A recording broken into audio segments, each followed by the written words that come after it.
মুজির বাংলায় অশান্তি সৃষ্টি করার জন্য কসাই মোদী নানানভাবে পায়তারা করে যাচ্ছে।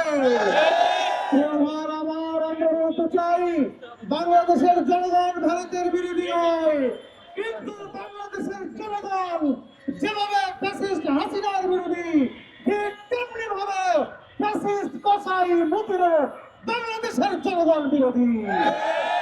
আমাদের বার্তা স্পষ্ট, আমাদের হাই কমিশনে যে হামলা করেছে, অনতিবিলম্বে আন্তর্জাতিক চুক্তি লঙ্ঘন করে যে হামলা করেছে, ভারতের সরকার যদি সেই হামলাকারীদের বিচার না করে, যেই প্রশাসনের লক্ষ্য উপস্থিত ছিল, তারা অবহেলার কারণে যে হামলা হয়েছে, তাদের যদি বিচার না করে, বাংলাদেশে যদি উস্কানি ক্রমাগত ভাবে চালাইতেই থাকে, তাদের বিরুদ্ধে যদি বিচার না করে, আমরা বলতে চাই বাংলাদেশের জনগণকে হালকা মনে করবেন না।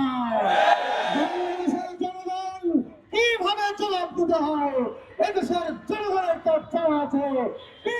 চরমরাইয়ের সেই পথ এবং পদ্ধতি জেনে আছে, কথা বলেন ঠিক কিনা?